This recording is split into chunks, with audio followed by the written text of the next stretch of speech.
Thank you so much for that welcome, and welcome to Understanding Gen Z, the Trends Shaping Student Behaviour.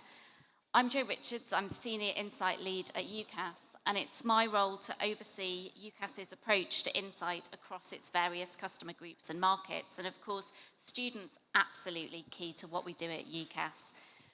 Really sorry, Katie, I'm not an F1 fan, but I am a data geek.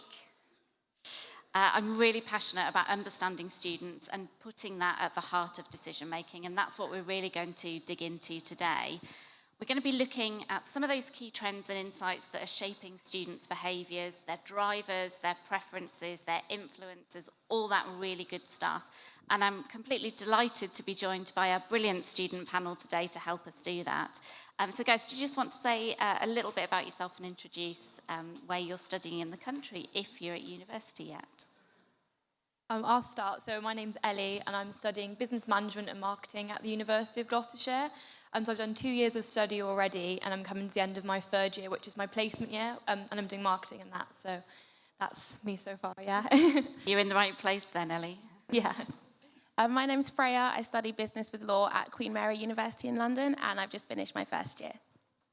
My name's Sophia. I'm in year 12 and I'm hoping to study law at uni. Hi, my name's Ugoma. I'm also in year 12 and I study sociology, psychology and chemistry, and I want to study biomedical science or something in psychology at uni. In year 12 and still navigating those choices at the moment. So we're going to hear a little bit more from the student panel shortly, but first just a bit about UCAS and why we're here talking about student insight today.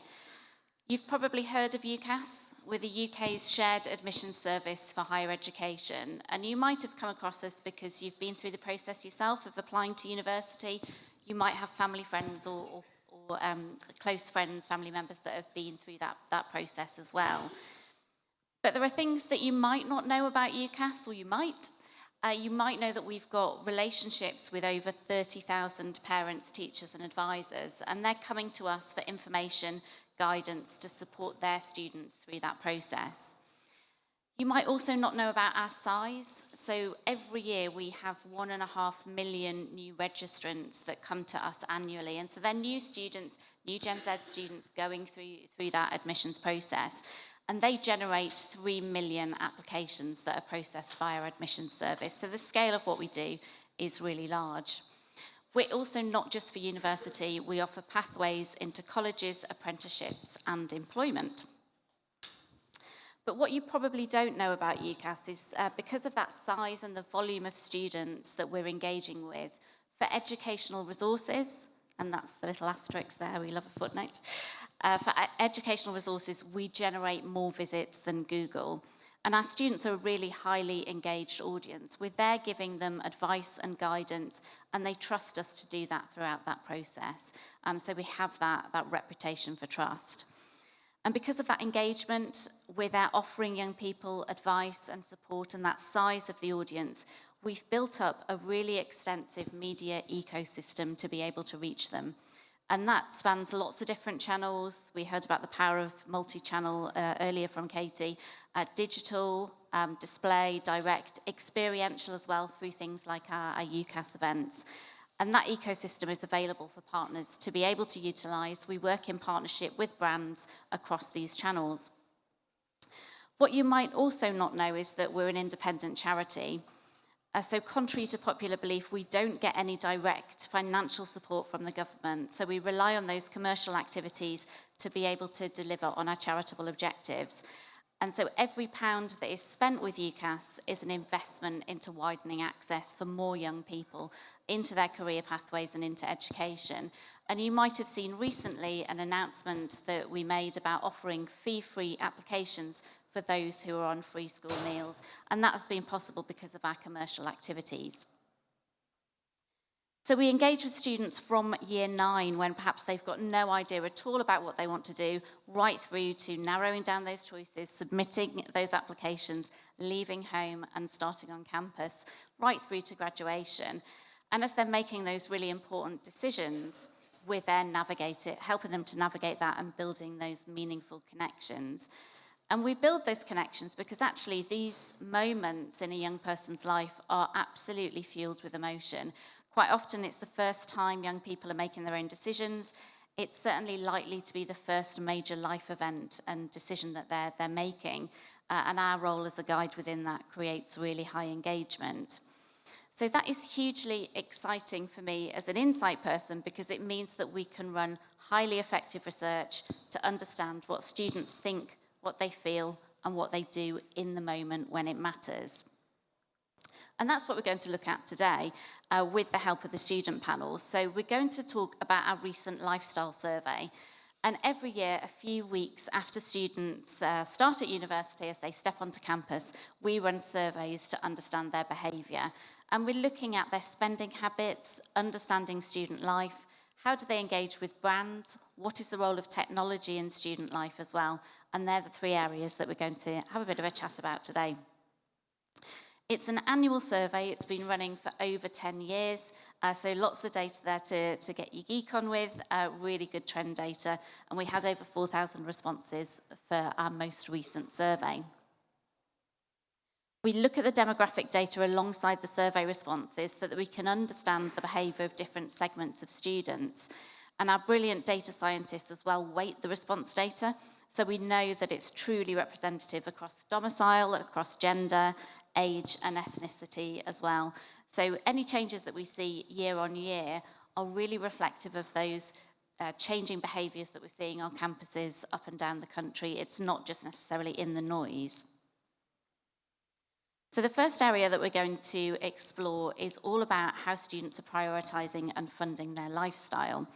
And the 23-24 cohort of students spent an average of £1,276 prior to starting university. Now that spend is up quite a lot this year. Last year it was about £1,006, so quite a large drop. The previous year, that is now starting to recover, but still not up to 2021 levels. That pre-spend is split between the young person themselves paying for £578 of it and their parents offering support, £512. And the types of purchases that they're making: essential learning items, household equipment, laptops, stationery, books, clothes, kitchenware and homeware as well. Of course, it wouldn't be a survey of students in this climate without concerns coming up about cost of living, and 56% told us that they're worried about the long-term implications of the cost of living crisis. It's quite likely that these students have left home for the first time.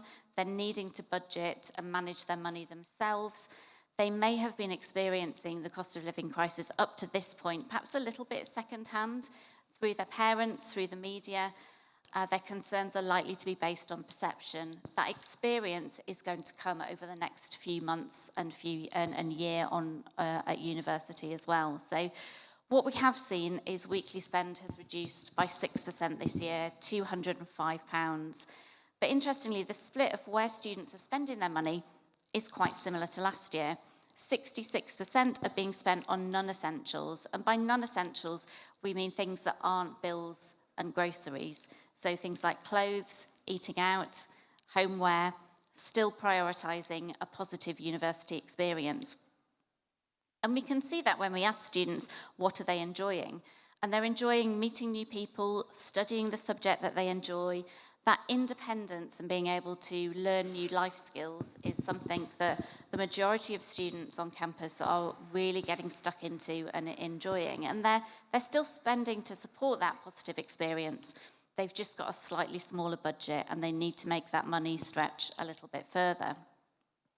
So we asked them, how are you doing that? And a lot of the examples included getting part-time jobs. We heard earlier, over 50% of students now have a part-time job alongside studying. So quite a different university experience, learning some of those career skills and those life skills alongside academic study. Real use of loyalty cards, discount codes, discount sites, online price comparisons are the norm now before making a purchase, perhaps a medium-sized or a large purchase, doing those online comparisons.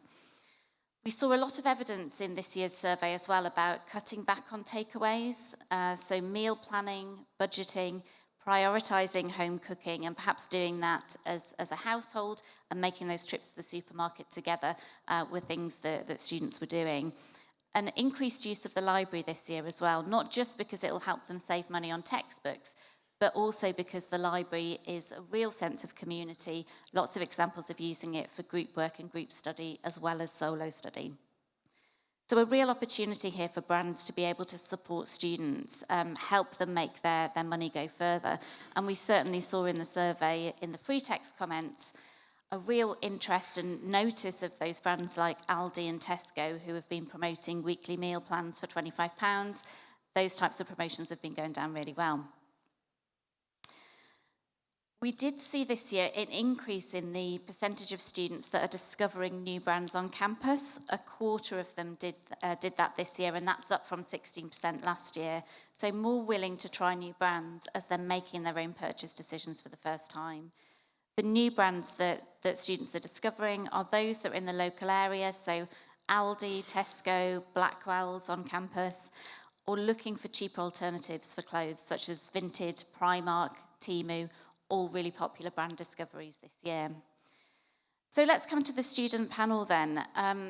Have you discovered, for the students who are currently students on campus, did you discover any new brands when you first moved onto campus?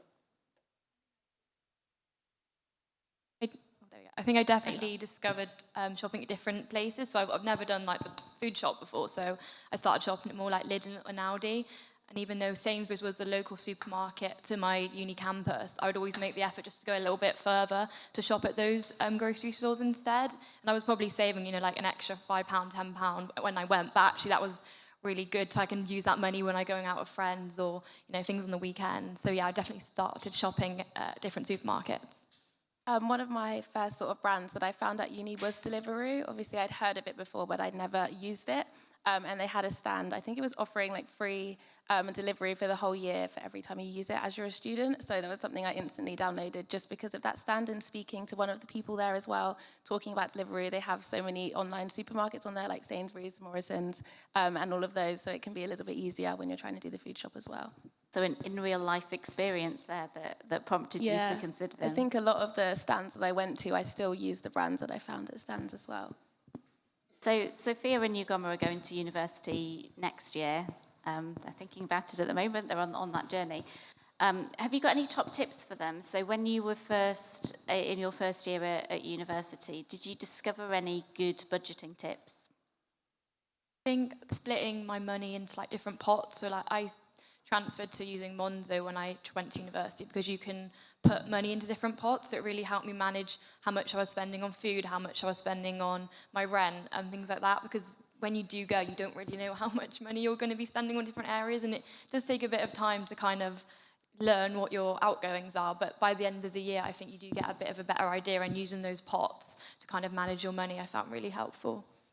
I also think actively looking for student discounts. I shop at a lot of places and I didn't even know that they offered student discount. And then I would ask them just to see if they did, and they did. And I'd spent so much money when I could have saved a lot. So I think if you do shop at like Superdrug, lots of places offer like 10%, sometimes 20%. So it's worth downloading, I think, Student Beans and Uni Days as well. And they have loads that you can find on there that you maybe wouldn't have known before. Student discounting, making sure that you're making the most of those promotions, and ways of managing your money and putting it into different pots.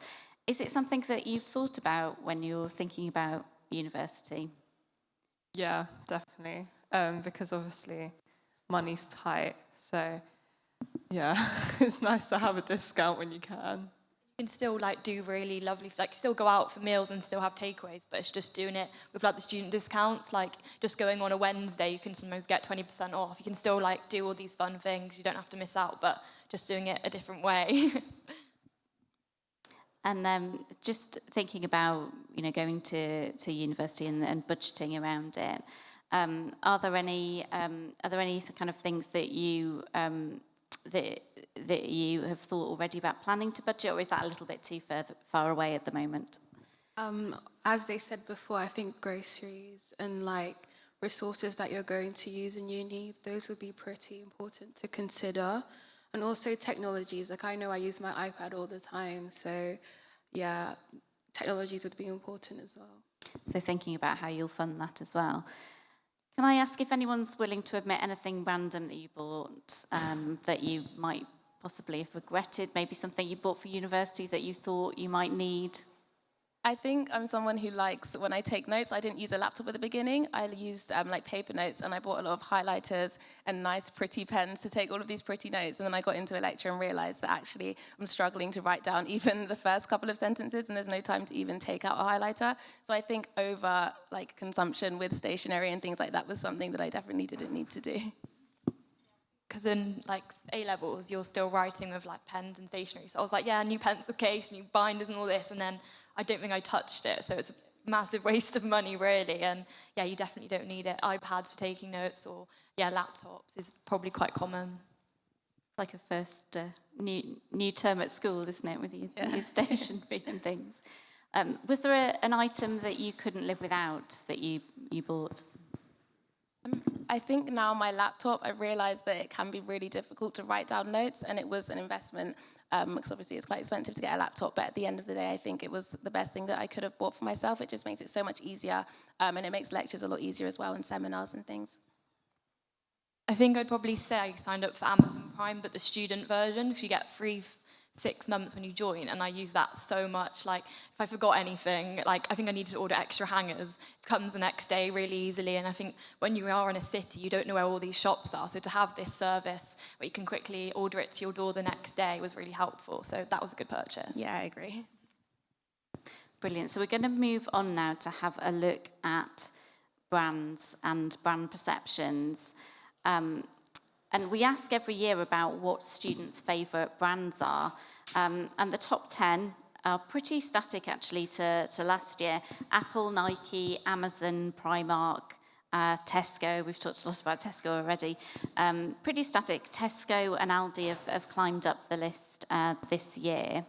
But I think what is even more interesting is why those brands are students' favourite brands and what is driving that positive brand perception. And we're seeing product quality, cost, the range of the products, and convenience as being the top 5 purchase motivators and a reason why students love a particular brand. And you might think that quality and cost motivators have switched in the last couple of years because of the current climate, but they haven't. It's still quality that is more important than cost. And when we had a look at some of the comments, there's lots of examples of students weighing up the quality and the value that they get alongside the cost. And we're seeing quite a lot of use of customer reviews as that kind of quality indicator as well. But there have been some changes this year, some quite interesting ones. Sustainability has become a little bit less important, but a brand's heritage has increased. So that longevity of a brand is an important indicator of trust and quality, and we're seeing that this year. And when we got the data back at UCAS HQ, we were looking at this and thinking, wonder if this is because of that broader brand marketplace that we've seen. We've seen more brands talking about their heritage, talking about their brand stories because of a theme of nostalgia amongst young people. So that appeal of different eras like the 80s, the 90s, seeing that being reflected in TV series or Netflix series like Stranger Things, but also in clothing, music choice, and other purchases as well. And so we've seen brands talking more about their brand stories. It might be what we're seeing reflected in that in that rise up the list of importance. We also ask what breaks a brand relationship, and although we've seen lower percentages stating these reasons this year, perhaps prioritising slightly other things around value, but we're still seeing over half saying that they've broken up with a brand because of poor working conditions, animal testing, unsustainable production, underpaying staff, still concerns for many. I really like this question because this is one of those great examples where you can start to see things changing over time and reflecting that changing landscape. And you can see back in 2020, about a third of students had actually broken up with a brand because the packaging wasn't recyclable. Fast forward 4 years, and that's right down to 15%, presumably because brands have been listening to that feedback and improving their recyclable packaging, particularly in the health and beauty segments as well. We saw this year the biggest brand breakups were in with Shein and Starbucks, but let's dig into brands a little bit. So does anyone have a favourite brand? And if you do, what do you love about it? Brand, I would really like the brand Sisters and Seeker, which is like a new, established in 2017, I think, which is a clothing brand. And what they do, they're not necessarily selling at you. They're not saying, buy this hoodie, buy this. A lot of their social media is just like really relatable. And I think, just watching their content makes you kind of want to buy their clothes a lot. And their quality is really good. You never really had to return from them. Whereas places like ASOS, I hate doing returns. So it's like, never get the sizing right. Whereas with this brand, I think I've never had to do that. So I think that's something that I really value because I know they're going to be a good item every time I buy from them. What brand was that, Ellie? Sisters and Seekers. Sorry, my microphone keeps turning off there. That's me very much not being Gen Z asking that question. I think a brand that I discovered on social media that I really like is called City Beach. They're from Australia and they recently came to the UK. And I saw like a lot of people doing try-on hauls. They're a clothing brand, like a lot of influencers and people having their clothes. And I went on their website and found loads of really nice things and their quality is really good. So I think like through social media, I found some new brands that I like. I mean, I don't think I have a favourite brand, but in general, like the collection of brands that I would like buy from, it's always looking for the quality and defo like delivery, how expensive it is, because sometimes it's like £1.50. There's times when it's £4, and it's like I'm buying something for £7-8, and why am I spending £4 delivery? And that would be something that would make you Yeah, definitely. abandon the basket. Yeah, because if there's something, for example, I wanted to buy a skirt, and on one company, the delivery is £2, the other one it's £4. I mean, I'm going to pick the delivery price that has £2 over £4. So when you're, that leads us nicely onto the question about clothes, and we saw there that new brands, Temu, Primark, have been kind of discovered by students this year. When you're buying clothes, what considerations do you give when you're deciding about which brand to buy from? I'd probably say price. So like when I'm looking for, I don't know, a pair of trainers, if I can buy it in a couple of different places, I will like shop around a little bit, see if they offer student discount. Is it free delivery or is it really expensive for delivery? What are their returns options? If you have to pay for returns, I probably wouldn't do that. So I do definitely shop between different brands and try and get the best prices. I think price for me as well, but also reviews. I know if I see something and it's got like 5,000 good reviews and 5 bad ones, I'll definitely focus on the bad ones and maybe look somewhere else for something instead. And also video reviews as well. If it's something I've never bought from, I'll go on TikTok and like see people using it and see sort of what that's like before I purchase it. So I think reviews definitely play a big part for me. And when you're making clothes purchases, what kind of things are you considering when you're looking at where to buy from? I think about discounts. Like, I know you talked about Temu. I know, like, if you buy a few stuff from Temu, they give you, like, a discount for a whole nother product. So I think discounts are also really important. I definitely think, because you have, like, the pictures of the clothes, but a lot of the time it's, like, a size extra small or something. And it's kind of nice to see when it's different sizes of it being worn, so you kind of know how it fits. Because you've got oversized things, you've got normal things, you've got stuff that are made to be tight. So it's quite nice to see when it's like a variety of different sizes. I think also, like, I always look at picture reviews if it's clothes. Some brands offer, like, the option to attach pictures, so I always go through those and see those before I buy anything, just to see if it looks like what it looks like in the advertised picture. Even like the catwalk now they do, I really like watching the videos because if you're stood in one position, it doesn't really give a true reflection, whereas if you see them walking around, turning around, it gives like a really good understanding. Brings it to life a little bit more. I've got some tips there for what to do with my vintage items that I'm selling. Can you think of a brand that you've actively stopped buying from over time and what perhaps the reason was?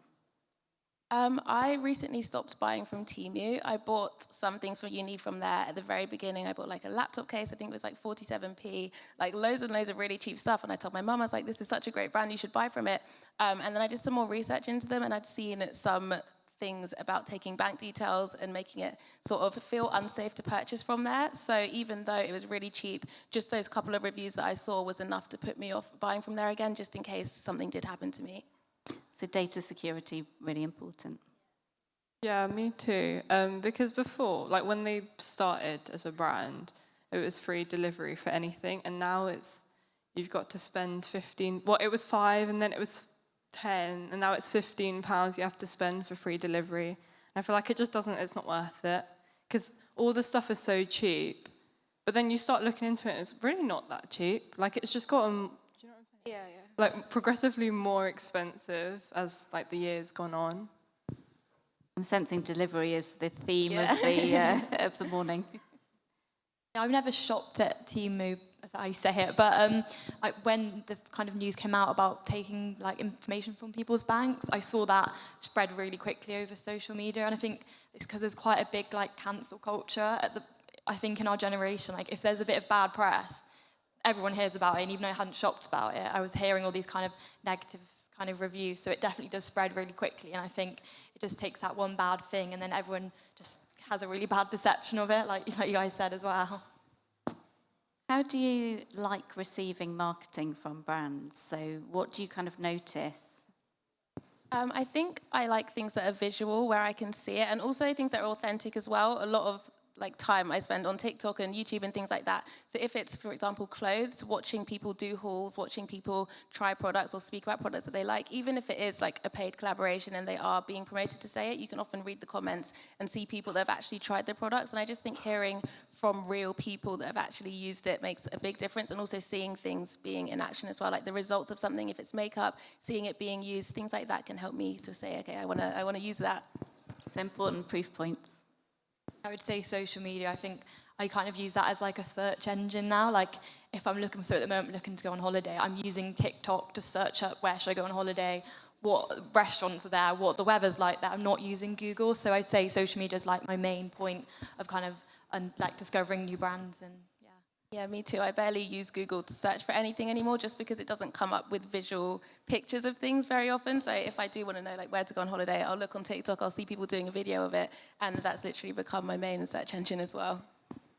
This is a lovely segue into our final section, which is all about technology and social media as well. So we saw in the survey this year that whilst we've seen quite a lot of drops in other areas of spend, technology is the one area that hasn't dropped.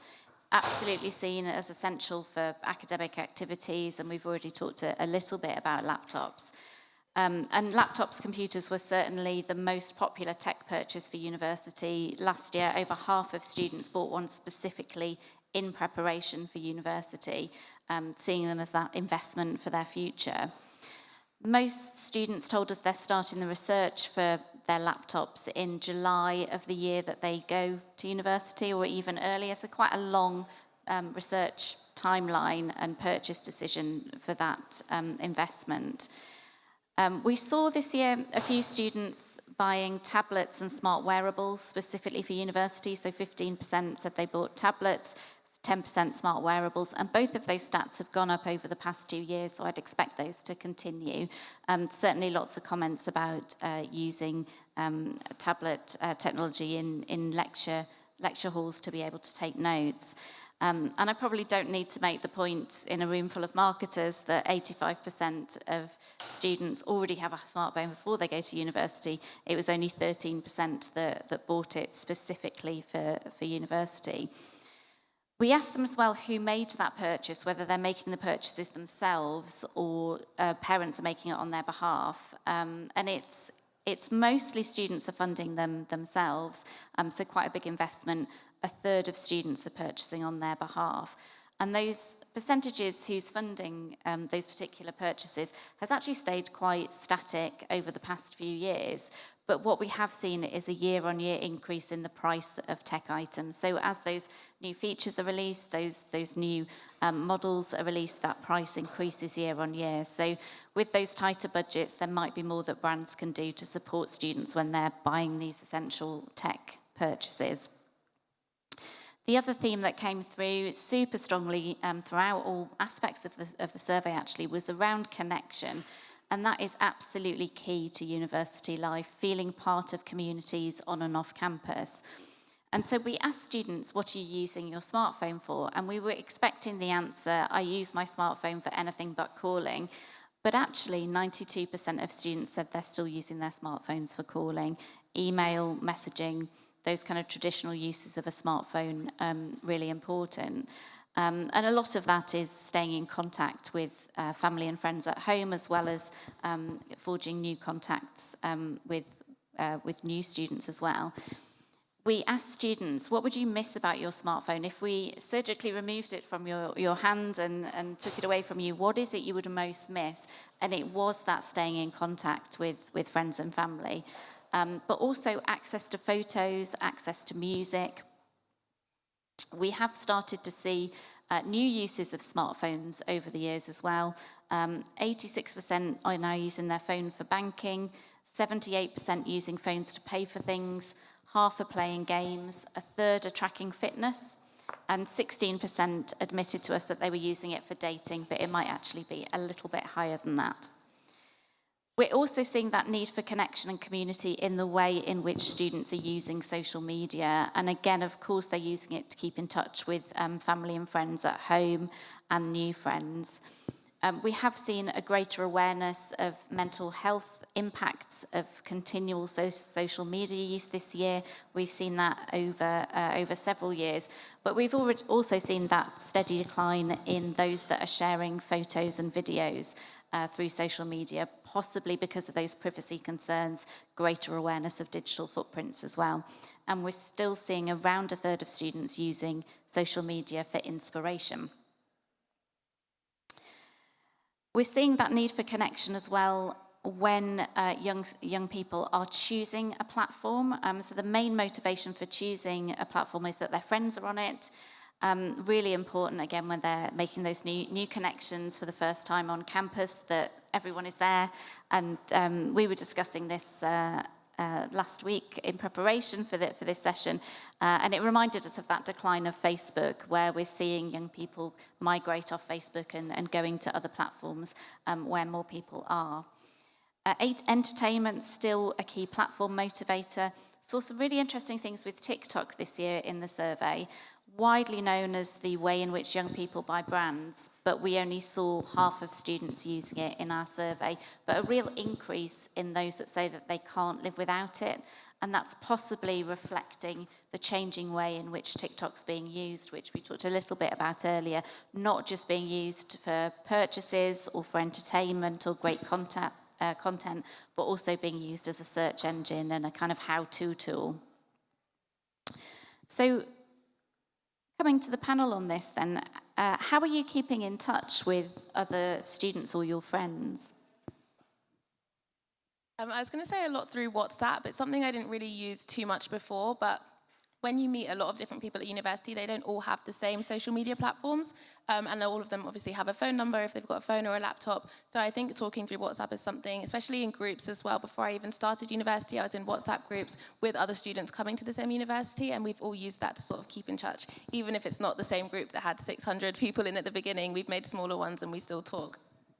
Yeah, I think when you kind of join university, at the start I was joining like Facebook group chats, and I made Facebook to join these kind of university group chats, and they were never used, they were never spoken, and it was more like WhatsApp and these kind of bigger group chats. I think it was never iMessage. I never use iMessage to text at all, no. And a lot now it's more social media, because once you've kind of met those groups and kind of come out those group chats, it's definitely more like Snapchat, Instagram, maybe even TikTok, kind of more social media platforms like that. Quite often you'll use one platform to start things off and then migrate over to the ones that you're using. Yeah. And how do you stay in touch with your friends? I mean, for us, WhatsApp's looked at as like Facebook. It's like dying down. So for me, it's more Snapchat, iMessage to be fair, and Instagram, because I feel like it's easy to just type your name, I'll just add you, you'll add me back, rather than putting a whole phone number into a phone. But obviously it's clearly different in uni. Yeah, I was the same in like year 12 and year 13. I never used WhatsApp, maybe only to talk to like my grandma and a couple of aunties that don't have social media. But now, because I meet so many people that actually don't have Instagram or don't have Snapchat, it's hard to put a group together. So you might find like when you go to university, you'll be more like the older people that use Facebook. I think though, even like you said, it's really hard to kind of put a phone number in. Like I know on like nights out and all, like when you're going out in freshers, like just be like, oh, add your name on Snapchat rather than putting like a long phone number in. I think that was how I definitely found like new friends. When I like joined university. Brilliant. And how is anyone using TikTok if you are using TikTok? Because it was really interesting looking at those survey findings. I think if I do like to keep in contact with friends, it's just sending videos that I think would relate to them. It's often a good conversation starter as well. If it's not somebody that you've known for a very long time, just sending something, or like ideas of what to do. If you send it to somebody that you've just met, you can find like cool places to go, to meet up and things like that. Yeah, I definitely wouldn't use TikTok as a main form of messaging, but definitely like sending videos, because it's a good way. Like you'll laugh at something, you'll relate to something. It's a nice way to like bond. Never really using like texts or anything. It's just sending. And I think my friends will send probably quite a lot of TikToks to each other all day and not necessarily say anything. We're just sharing kind of videos that we see or we think we kind of like. But yeah, definitely more just videos. What about brands on social media? Have you found any inspiration in any places on social media? Yeah, I think definitely TikTok, like outfit videos, makeup videos, a lot of things you do end up buying as well. But I use TikTok for like a lot of inspiration. And I think it's mostly like, for me, it's more smaller influencers on TikTok. Like they could have like 5K or 10K followers, but I kind of trust them more than the like ones that have 1 million. So it could be just someone doing a haul in their room of like, this is what I got from Boots. But I'm like, oh, that's a really cool product. And if the comments are like, yeah, I use that as well, it's really going to influence me to buy it. I agree. I also feel like it's more original as well, because if it's like a big influencer, they're definitely going to get paid big money for it, so they're going to have to say something good about it. But if it's like a little influencer, it's more like real. Definitely. And even if I still watch big influencers, like I still love seeing what content they're posting, but I'm probably not as likely to buy as kind of like smaller ones. And what messaging doesn't work on social media? Is there anything you've seen and you've just thought, oh, don't do that? Probably like the buy, like especially with the TikTok shop kind of adverts. It's very like, buy this, and it kind of scares you away, like, why are you pressuring me so much to buy something? Rather it's a bit more authentic and like dropped in, even if it still is a paid ad, but it's a bit more subtle. I think I'm more likely to buy. So we're running out of time now, but I just want to make sure that we make the most out of having a room full of marketing professionals. Have you got any advice for them? How can they connect with you guys and make you sit up and take notice with all of that study that you've got going on? I think authenticity is something I definitely look for, especially because we use social media. We see a lot of people who are paid to promote things. But like you said, I think seeing people who are genuinely talking about a brand and enjoying it, and maybe a smaller influencer or something like that, I'm more likely to purchase from it as well. And I think having picture reviews, I know I mentioned before, but if that is something that like could be offered, I definitely prefer that to just reviews that are written, because they could be like auto-generated and fake. Sometimes I see like the same exact message copied and pasted in reviews, so I know that it's not real. So I think having picture reviews as well. I definitely think it being subtly in different videos, for example on YouTube, not having a 30-second unskippable ad that I'm probably not going to watch, but rather like something that it's kind of in the video without me having to pay full attention to it, because I feel like it'll stay at the back of your mind. Yeah, I also think it's important to, whatever you're trying to spread awareness to, whatever like you're trying to get across, make sure it's like relatable to people our age, because we're more likely to want to engage in it and find it interesting. But if it's more like targeted towards like millennials or like younger children, we're not really gonna take full notice of it. Yeah, I think seeing people our age talking about things as well, I think that helps too. So be real, peer-to-peer and look at delivery. Yeah, definitely look at delivery. So I'm just going to do a bit of a summary of what we've seen in this year's lifestyle survey, and we might have do we have a minute for questions? Perfect. So I think if I was going to summarise what we've seen this year, it's got to be and we've heard it here on the panel as well, that students are proving their resilience and adaptability. We saw it pre-pandemic, we've seen it throughout the pandemic, we're now seeing it through a cost of living crisis.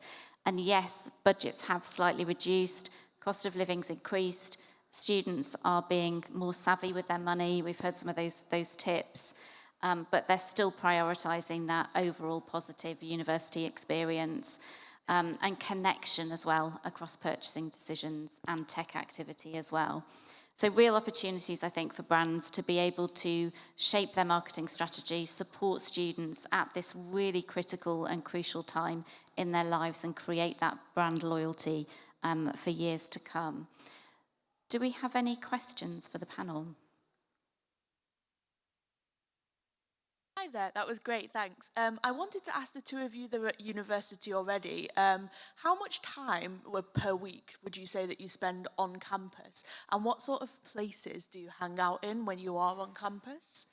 So I commute to university, so I don't spend as much time on campus as maybe other students. I usually just go in for my lessons, but when I do go, I'll stay for the whole day because obviously I'm paying for the train to go up there. So I'll meet some of my friends, I'll try and get some work done in the library, go to some of the more social spaces. And a lot of the time there are stands like randomly located across the university, so I'll usually go by those and try and get some free things as well. I think in first year I spent a lot more time there because you're still like navigating the space, and it's a good way to meet friends, kind of go to the library together, whereas now, especially like at the end of my last year, second year, I'd probably study a bit more independently. So yeah, first year a lot more time, but then I think it slowly gets less and less as you kind of go on.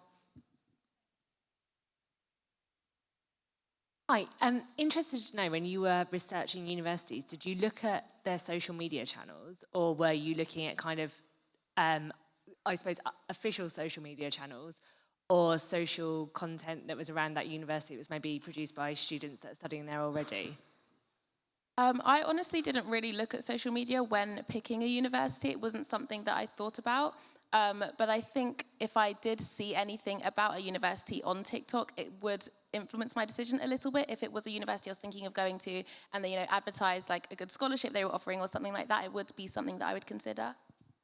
I don't think it was necessarily like the specific universities, but on TikTok I do remember seeing like just general students talking about their university experience at a range of different unis, and that was really helpful because like it's a bit more authentic, isn't it, relatable, but I don't really remember the actual universities and their kind of social medias, but I do follow them now being a student there. Yeah, I remember seeing some people like giving reviews of their own universities, and I do remember searching up my university to see if anyone had said anything about it. There were a couple of bad reviews. I still went there, but I did definitely listen to what they said. And is that something you're looking at? So like I use Instagram a lot, and like universities have Instagram accounts. So I just see like reels on different unis, and that's where I get most of my information. Yeah, for me, if it'll come up, I'll watch it. It won't necessarily be about my uni, but for example, like I want to go to a London uni, it'll be like, oh, this is all the good things, this is all the bad things. It's quite like generalised. Brilliant. Well, I think we've run out of time, but please come and talk to us on stand 14. We'll be there for the rest of the day, but please come and have a chat to us about those opportunities and the insight. Thank you. Thank you. Thank you. Thank you, guys.